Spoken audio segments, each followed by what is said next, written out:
গল্পের নাম পুজোর উপহার। কলমে পার্বতী মোদক। আজ স্কুল হয়ে পুজোর ছুটি পড়ে গেল বলে অন্য দিনের তুলনায় অনেকটা আগেই বাড়ি চলে এলাম। বারান্দায় জুতো জোড়া খুলে ওপরে যেতে গিয়ে থমকে দাঁড়ালাম। নিচে শাশুড়ি মায়ের ঘর থেকে কথা বলার আওয়াজ আসছে। বুঝলাম ছোটো মাসি শাশুড়ি মা এসেছেন পুজোর জামাকাপড় দিতে। দুই বোনের গল্প চলছে। আমার শাশুড়ি মা বলছেন, আর বলিস না, চাকরি করা মেয়ে ঘরের বউ হয়ে এলো, ভাবলাম সংসার এবার একটু সচ্ছল হবে। ও বাবা, কোথায় কি! না হলে বিয়ের পর এই প্রথম পুজোর বছরকার দিনে আমাকে একটা শাড়িও কিনে দিল না। কম টাকা মাইনে পায়, কম করি আমি ওর জন্যে। মনটা কত কষ্ট হয় বলতো। মাসি শাশুড়ি প্রতিবাদ করে বলল, কি শেখাবে ওকে বলতো? ছেলেবেলায় বাপ মা দুজনেই মারা গেছে, কাকা কাকিমার ঘরে মানুষ। কি এইসব পুজোর তত্ত্ব করবে বলতো? তবে ছোট বৌমার ব্যবহার তো কোনোদিন খারাপ দেখিনি এই কমাসে কখনো। নিজের হাতে একটা শাড়ি দেবে না পুজোর দিনে, এটা কেমন যেন অবাক লাগছে আমারও। মেয়েটার মনটা এতটা ছোট, তা আমি বুঝতে পারিনি। আমার কেমন যেন খটকা লাগছে বুঝলে। শাশুড়ি মা বললেন, ওসব পেকমধারী বুঝেছিস, মুখে মিষ্টি কথা, সবাইকে ম্যানেজ করে নেবই, কাউকে দেওয়ার বেলায় লবডঙ্কা।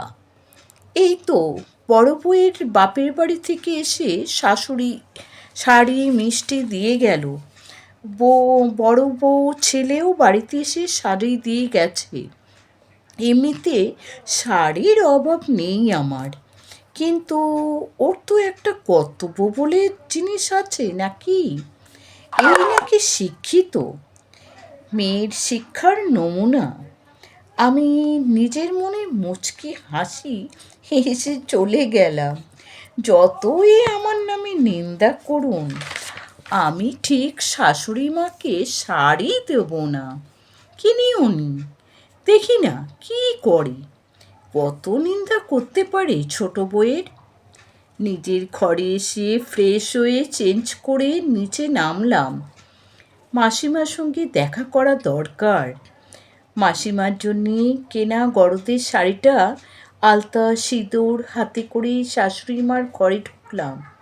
দেখলাম ইতিমধ্যে বড়জা হাজির। আমাকে দেখে মাসি শাশুড়ি হেসে বললেন, ছোট বৌমা যে, এসো এসো, কখন এলে, টেরই পাইনি।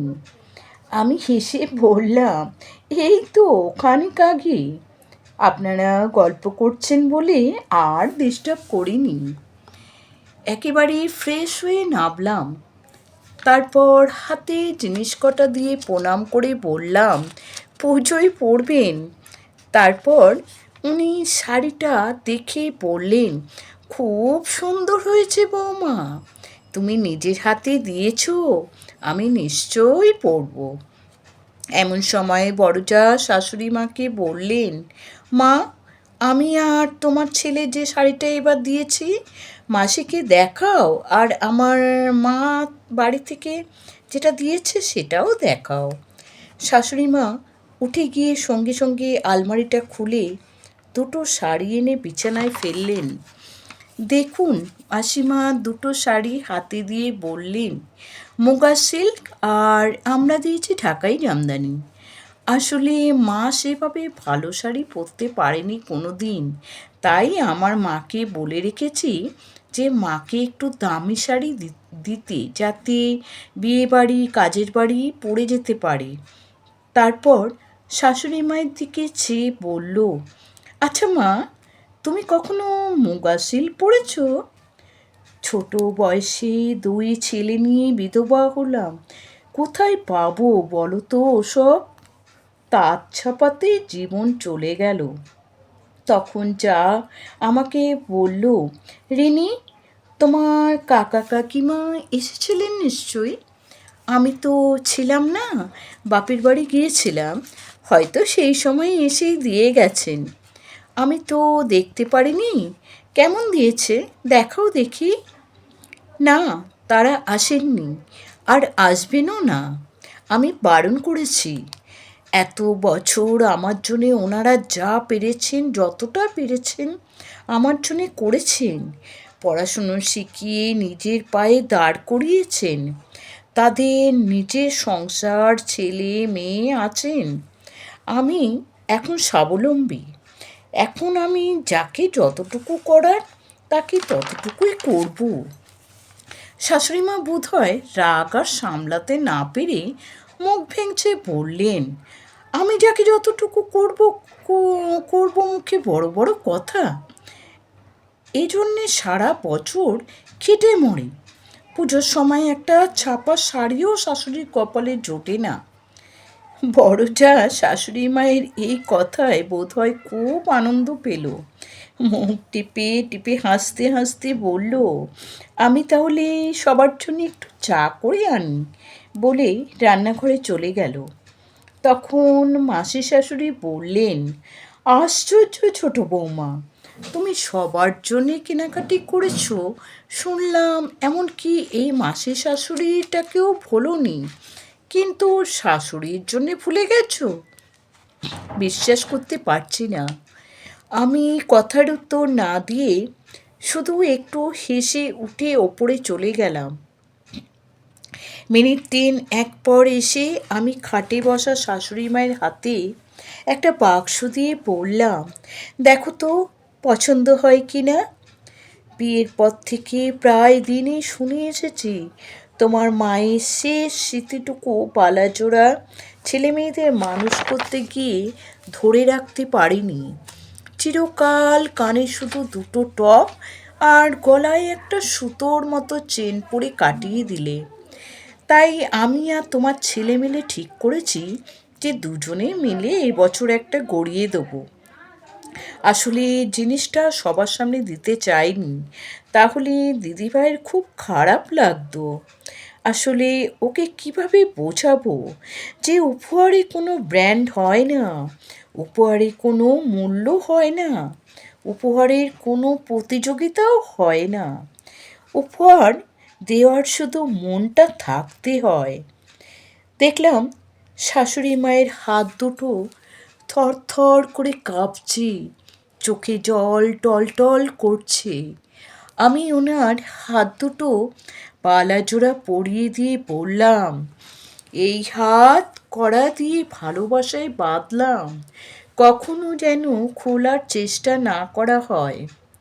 প্রত্যেক বছর ষষ্ঠীর দিনে পুজোর করে দিয়ে এসে তুমি আমাকে কপালে টিপ পরিয়ে দিয়ে আশীর্বাদ করো।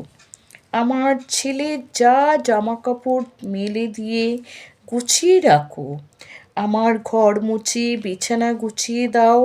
আমার মা বেঁচে থাকলে আমার জন্যে যা করতো, মেয়ে হিসেবে আমিও তার মায়ের জন্যে তাই করতাম। তুমি কি আমার মায়ের চেয়ে কম কিছু? তোমাকে দেব না তো আর কাকে দেব? মাসি শাশুড়ি দিকে তাকিয়ে হেসে বললাম, ষষ্ঠীর দিন আমাকে ফোঁটা পড়ানোর পর দেব ভেবেছিলাম, ওনার তো আর তর সইল না। শাড়ি দেওয়া হয়নি বলে বাচ্চা মেয়ের মতো কান্নাকাটি ছুড়ে দিয়েছে। মাসি শাশুড়ি হেসে বললেন, দেখ বর্দি, এই চাওয়া পাওয়া জাতাকলে আটকে পড়েই আমরা ভালোবাসার সম্পর্কগুলো তেতো করে ফেলি। হিরে ছেড়ে কাচের ঝলমলানিতে চোখ ধাঁধিয়ে ফেলি। এই নিয়ে উপহার দিয়ে ইনিয়ে বিনিয়ে কথা শোনানো, কাউকে ছোট করে এইগুলো করলে সেই জিনিস কি আর গায়ে তুলতে ইচ্ছা করে বল? আসলে সোনা চিনতে শিখতে হয়, রত্ন চিনতে জহুরি চোখ লাগে। চকচক করলেই সব সময় সোনা হয় না। আসলে মনটা সোনার মতো চকচক করতে হয়। কণ্ঠে শ্যামলী ঘোষ।